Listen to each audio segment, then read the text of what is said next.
আসসালামু আলাইকুম রহমতুল্লাহি ওয়া বারাকাতুহু ওয়াসসালাতু ওয়াসসালামু আলা রাসূলিল কারীম আম্মা বা'দ ফাউযু বিল্লাহি মিনাশ শাইতানির রাজিম বিবারাকাতি বিসমিল্লাহির রহমানির রহিম।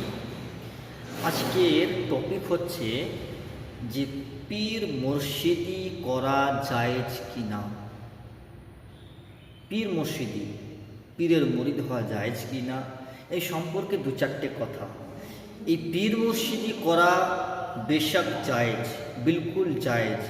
কারণ এর জন্যে হাজারো হাজার দলিল এবং হাদিসে পাক আছে, কিন্তু আমি একটা মাত্র দলিল দিয়ে আজকে আলহামদুলিল্লাহ প্রমাণ করব। আজকে আল্লাহ তাবারক ওয়া তাআলা আল কোরআনুল মাজিদ, আমরা সবাই মানি কোরআনুল মাজিদকে। যদি কেউ কোরআনকে না মানে সে মুনাফিক কাফের। কোরআনে হরেক আয়াতকে মানতে হবে। কোরআনের প্রতি ঈমান নিয়ে আসা মানে যে কোরআন পড়তে হবে বাস এইটুকুই তা না, কোরআনের হরেক আয়াতের প্রতি আমল করতে হবে, এটা হলো কোরআনের প্রতি ঈমান নিয়ে আসা। আর সেই কোরআন গওয়াহা দিচ্ছে যে পীর মুর্শিদি করা জায়েজ। স্ক্রিনে من يهد الله فهو المهتدي ومن يضلل فلن تجد له وليا مرشدا। আপনারা দেখে নেন আল্লাহ তাবারক ওয়া তাআলা কি লিখেছেন কোরআনে। এই যে কোরআনে যে আয়াতটি লেখা আছে, এই আয়াতটির মানে হচ্ছে যে আল্লাহ তাবারক ওয়া তাআলা যাকে হেদায়েত দান করে না তার জন্যে কোনো মুর্শিদ থাকে না। এবার আমাকে দিকে বলছে জি বলো পীর কোথায় লেখা আছে কোরআনে, পীরের ব্যাপারে কোথায় কোরআনে লেখা আছে? আরে বাবা, পীর হলো ফার্সি শব্দ আর কোরআন হচ্ছে আরবিক শব্দ। তাহলে ফার্সি শব্দ আরবিক শব্দের মধ্যে কি করে ঢুকতে পারে? যেরকম কোরআনের মধ্যে নামাজ নাই, নামাজ হলো ফার্সি শব্দ আর আরবিতে সলাত বলা হয়, তাহলে কোরআনে সালাত লেখা আছে। যেমনি রোজার কথা কোরআনে নাই, কেন রোজা হলো ফার্সি শব্দ আর কোরআনে লেখা আছে সিয়াম, সিয়াম মানে রোজা। সেরকম ফেরেশতার কথা কোরআনে নেই, মালাইকার কথা আছে, জাহান্নামের কথা নাই কিন্তু দোজখের কথা আছে, জান্নাতের কথা নাই কিন্তু বেহেশতের কথা আছে। কারণ এগুলো হলো একটা ফার্সি শব্দ আর এগুলো হলো আরবিক শব্দ। সেরকম পীর হলো ফার্সি শব্দ আর মুর্শিদ হলো আরবিক শব্দ। আপনি স্ক্রিনে দেখে নেন যে আল্লাহ তাবারক ওয়া তাআলা মুর্শিদ, কোরআনের মধ্যে মুর্শিদ শব্দটি এসছে।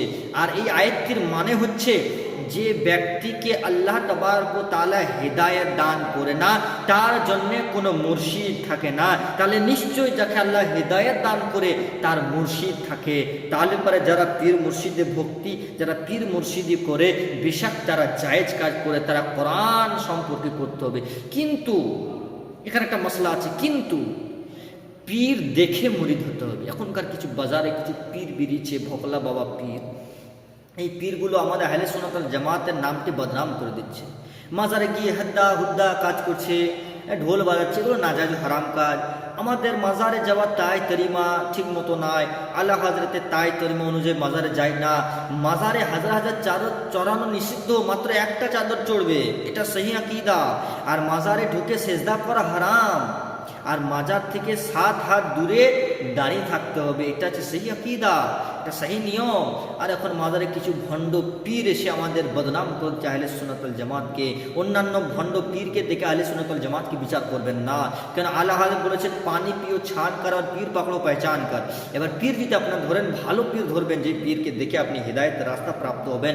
টাকাওয়ালা এবং ধান্দাবাজ পীরের হাতে মুরিদ হওয়া হারাম, নাজায়েজ। সেই জন্য ভালো ওলির, যে ওলির কথা কোরআনে লেখা আছে সেই ওলির কাছে আপনারা মুর্শিদ গ্রহণ করবেন। আপনাদের মুর্শিদ এবং আলহামদুলিল্লাহ আল্লাহ জাল্লা শানু যাদের মুর্শিদ দান করেন, যাদের পীর মুর্শিদ আছে তারা হেদায়েত প্রাপ্ত, যাদের পীর মুর্শিদ নাই তারা হেদায়েত প্রাপ্ত নাই।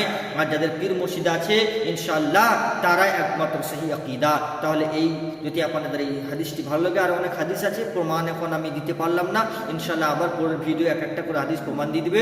সাল্লু আলাল হাবিব সাল্লাল্লাহু আলা মুহাম্মদ সাল্লাল্লাহু আলাইহি ওয়াসাল্লাম। আসসালামু আলাইকুম ওয়া রাহমাতুল্লাহ। खबीसों ने हमारे मज़ारात पे कब्जे करके आहले सुन्नत को बदनाम कर दिया है। इन जाली पीरों ने, इनका सुन्नियों से कोई ताल्लुक नहीं है। ये हमारे नौजवानों को बेरागवी की तरफ लेकर जा रहे हैं। मज़ारात पे ढोल बजा रहे हैं, साहब धमाल हो रहे हैं, एक औरत बीच में ओ बाल घुमा के घूम रही है। ये सुन्नियत है, हराम है ये। अगर कोई मुझे कहता नहीं मुफ्ती साहब देखे ना, वो तो हाल चढ़ा हुआ है इस वक्त, कोई हाल वाल नहीं होता। अभी स्विच वो तो गर्दन के अंदर सारा हाल खत्म हो जाएगा कमबख्तों का। बहाने बना रखे, मजाक बना रखा है हमारे दीन इस्लाम को, और हमारे नौजवान इनके पास बैठकर अल्लाह के कुर्ब के ख्वाब देख रहे हैं। मैं खुदा की कसम खा सकता हूं, ऐसे जाली लोगों के पास आप 100 साल भी बैठे कोई फायदा हासिल नहीं होगा।